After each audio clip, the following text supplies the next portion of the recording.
Hello and welcome everyone, my name is Nicholas and this is Literally Graphic. And today we are taking a first look at a comic I forgot to mention in my Black Comic Creators video, see link below, but it's still really interesting and perhaps more importantly, entertaining. The Black booktuber I wanted to highlight today is Cecily Reads / That Disney Chick, a booktuber that reads pretty widely with a sprinkle of graphic novels and mangas. She really stands out for not being afraid to share her negative opinions, which was very refreshing. Malika, Warrior Queen Part 1, was created by Roy Okupe, edited by Ayudel Alegba, pencils and inks by Chimakalu, and colors by Raphael Kazim. It was published in 2017 by YouNeek Studios via Kickstarter. Officially, according to the back, this volume is rated teen, which felt a bit too high. I would say middle grade, although I guess that sometimes equals the same thing in people's minds.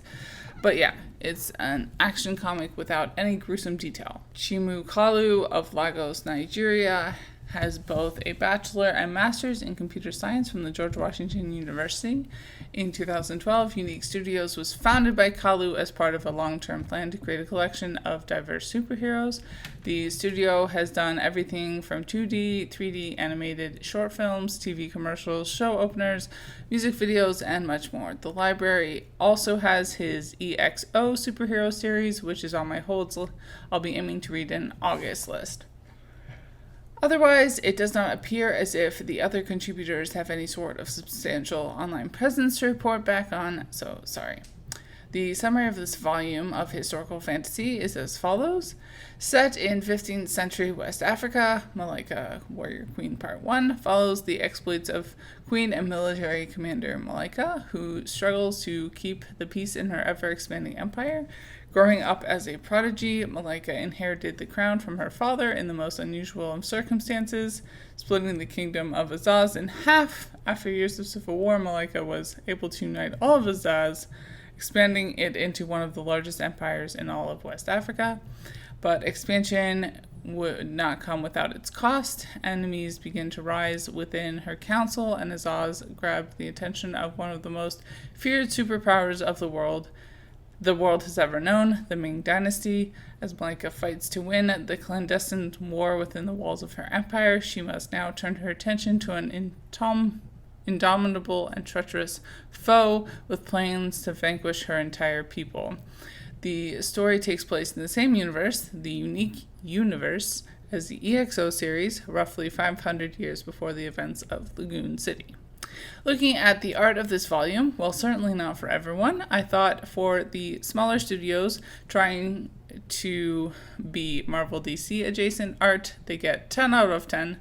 Definitely better than a number of superhero comics I've tried to struggle through in the past. The artwork is digital, but the line work is very nice. The proportions are solid, and there's even line shading with a touch of cross-hatching rather than just color shading, which I'm very biased against.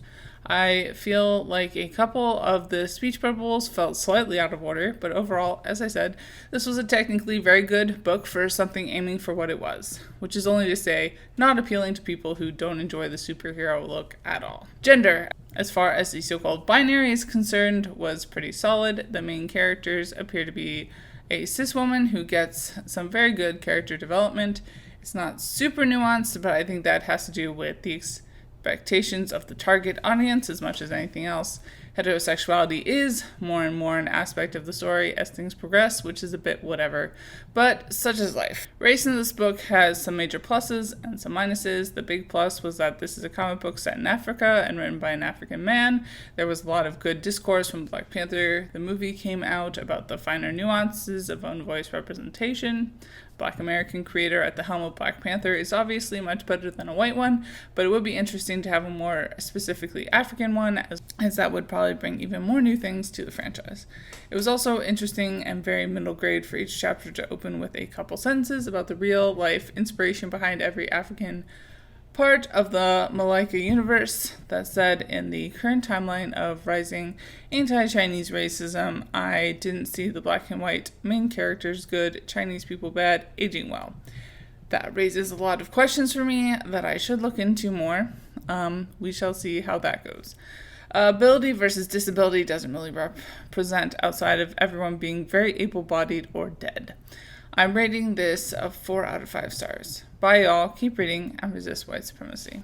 And as always, Literally Graphic is recorded on the traditional territory of the Mississaugas of the Credit First Nation and Anishinaabe people, the Haudenosaunee Confederacy, and the Huron-Wendat Nation. I live here because of British colonization, Indigenous genocide, and more geographically specific, Treaty 13, also known as the Toronto Purchase, which was finalized in 1805 between representatives of the Crown and certain Mississauga peoples. This treaty was a lie and has since been broken many times over. Saying so reflects only my own small steps towards knowing the truth and does nothing for reconciliation.